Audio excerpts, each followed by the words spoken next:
Hello everybody, SA Absinfu here. Hope you are well. Today I will show you how to recover we don't recognize your device on Facebook problem. So this is a simple method. So let's start. First of all, go to a browser, whatever you have, and then go to the search bar and type we don't recognize your device Facebook. So after that, scroll down and you can see a link there which is recover your Facebook account if you can't log in. So click on that and then you can see a link is facebook.com/login/identity. So click on this link and then Facebook want your mobile number and your email address. So if whatever you have, enter this.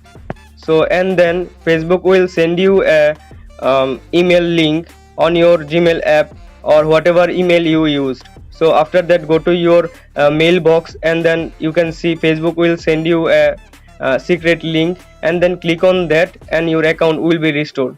So that's the method how to recover your recognized problem on Facebook. So I hope this helps you. If this helps you, then don't forget to subscribe our channel for more informative videos. See you in the next one.